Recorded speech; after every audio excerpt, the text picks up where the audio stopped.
Ẹ kú dédé àsìkò gbogbo tí ẹ ti ń gbọ́ mi lé lóko tàbí lẹ́yìn òde, jẹ́ kí a gbàdúrà.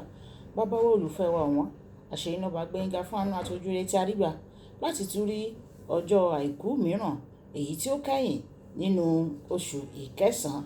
Ògo ni forúkọ mímọ́ yín fún oore ọ̀fẹ́ ńlá bàtàbàtà báyìí tí kò ṣe fowó rà. Àdúpẹ́ nítorí gbogbo ohun tó ń jẹ́ kùdìẹ̀kudiẹ nínú ayé wa ni ẹ̀yin Olúwa yóò fòpin sí lónìí ní orúkọ Jésù.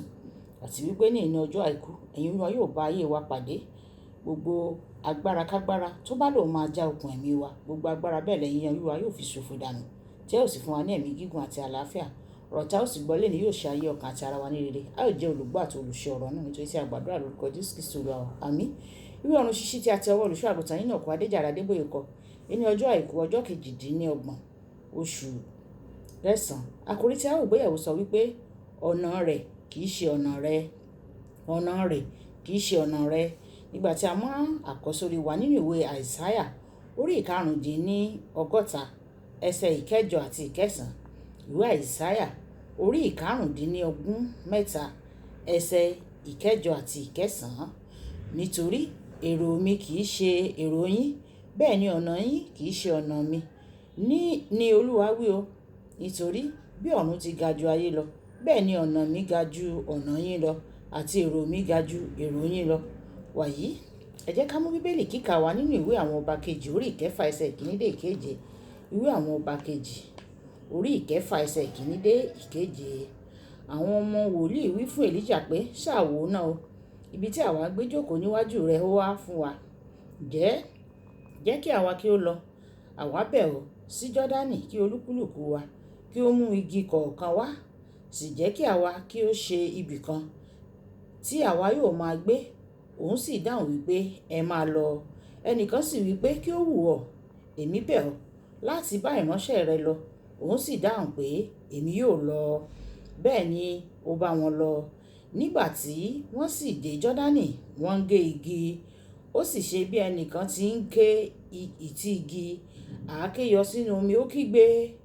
Ó sì wípé, yéè, olúwa mi, atọrọ rẹ ni. Ènìyàn Ọlọ́run sì wípé, níbo ni ó bọ́ sí? Ó sì fi bẹ̀ hàn. Ó sì ké igi kan, ó sì sọ sínú rẹ̀. Irin náà sì fò sókè. Nítorí náà ó wípé, mú. Òun sì na ọwọ́ rẹ̀, òun sì mú. Wàyí, ẹ tẹ́tí bẹ̀rẹ̀ jẹ́ láti gbọ́ ohun tí olùṣọ́ àgùntàn yín náà kọ Adéjàre Adébóyè ní fún adé ní ọjọ́ àìkú. Ọ̀nà Ọlọ́run ó rékọjá òye ènìyàn lásán. Ó lè yàn láti mú kẹ́tẹ́kẹ́tẹ́ sọ̀rọ̀. Númérì orí 22 ẹsẹ̀ 28. Kó pèsè àwọn ohun tí o nílò ní ibi tí o kò lérò. Ìwé Mátíù orí 17 ẹsẹ̀ 27. Kí ó lo àwọn ọ̀tá láti ṣètò fún ìgbéga ẹni ní ibi iṣẹ́ rẹ̀, gẹ́gẹ́ bí ó ti ṣe lò ó, tí ó lo àwọn ará Íjíbítì láti pèsè fún ìrìn àjò àwọn ọmọ Ísírẹ́lì nínú aginjù. Ìwé Ẹ́kísódù orí 12 ẹsẹ̀ 36. Gẹ́gẹ́ bí onígbàgbọ́, má rò pé gbogbo ọ̀nà Ọlọ́run lè yé ọ. Ohun tí òun retí lọ́dọ̀ rẹ ni ìgbàgbọ́. Ọlọ́run retí ìgbàgbọ́ rẹ àti ìgbọ́ràn rẹ. Nígbà tí o bá béèrè nǹkan lọ́wọ́ rẹ̀, ó yẹ kí o ṣe ohun gbogbo tí ó bá sọ fún ọ pé kí o ṣe, kí o sì ní ìgbàgbọ́ pé ó lè ṣe ju ìbéèrè rẹ lọ. Àwọn ènìyàn tó máa ń rò pé Ọlọ́run kì í yára láti pé àwọn lè yanjú. Àwọn èèyàn tí wọ́n máa ń rò wípé Ọlọ́run kì í yára àti wípé àwọn lè yanjú àwọn ìṣòro fúnra wọn, wọ́n máa ń kó sínú wàhálà ni. Ábúráhámù fi èyí kọ́gbọ́n lọ́nà tí ó le.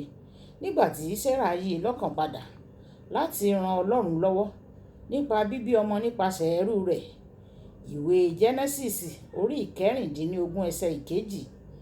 Ìpinnu kan ṣoṣo náà, òun ni orísun àwọn ìṣòro gbogbo nínú àgbáyé lónìí o. Tí Olúwa bá sọ pé òun yóò ṣe nǹkan, yóò ṣe é ní àṣepé. O kò lè ṣe é dáradára ju Ọlọ́run lọ o. Nínú bíbélì kíkà wa tòní, àwọn ọmọ wòlíì fẹ́ kọ́ ibi tó tóbi. Wọ́n sì wá sọ fún Èlíṣà. Wọ́n pinnu láti lọ sí ẹ̀gbẹ́ odò Jọ́dánì láti gé igi fún ìkọ́lé náà. Nígbà tí inú àwọn yòókù dùn láti bẹ̀rẹ̀ iṣẹ́ àkànṣe yìí o, ọ̀kan nínú wọn ní kí Èlíṣà kí ó bá wọn lọ. Olùfẹ́, ó dára láti ṣe àwọn ìlàkalẹ̀ kí o sì bẹ̀rẹ̀ àwọn iṣẹ́ àkànṣe. Ẹ̀wẹ̀, tí o kò bá pe Ọlọ́run sí inú ohun gbogbo tí o bá ń ṣe, àwọn ìpinnu rẹ ó lè dára o, ṣùgbọ́n ó lè wó lulẹ̀. Èyí ni ohun tó ṣẹlẹ̀ sí àwọn ọmọ wòlíì nígbà tí wọ́n fi tayọ̀tayọ̀ gé igi tí wọ́n ń sà á jọ fún ìkọ́lé wọn. Wọ́n ní ìfàsẹ́yìn lójijì.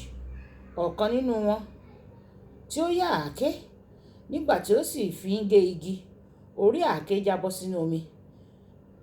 Yàtọ̀ sí pé ó ní ipa lórí àsìkò tí wọ́n fẹ́ parí iṣẹ́ náà, ìfàsẹ́yìn náà túmọ̀ sí pé wọ́n ti jẹ gbèsè, nítorí ìṣe ni wọ́n yá orí àáké náà. Ọlọ́run ṣeun pé ọ̀kan nínú wọn ti pe Èlíṣà tẹ́lẹ̀.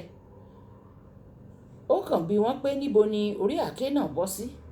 Ó sì gé igi, ó sì jù sínú omi.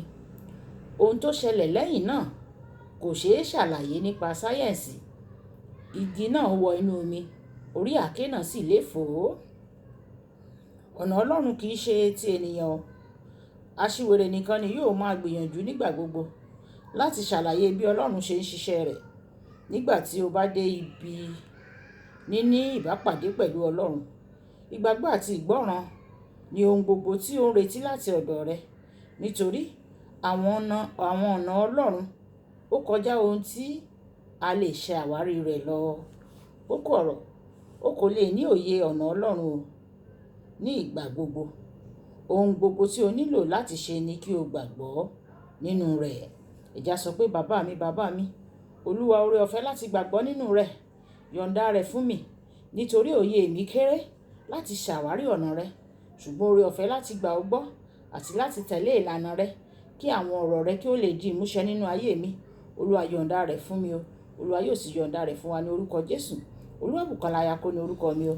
Ẹ máa bá mi like, kẹ́ máa bá mi share, kẹ́ máa bá mi comment nípa ẹ̀ kí àwọn èèyàn kí wọ́n lè jẹ àǹfààní ọ̀run ṣíṣí Yorùbá.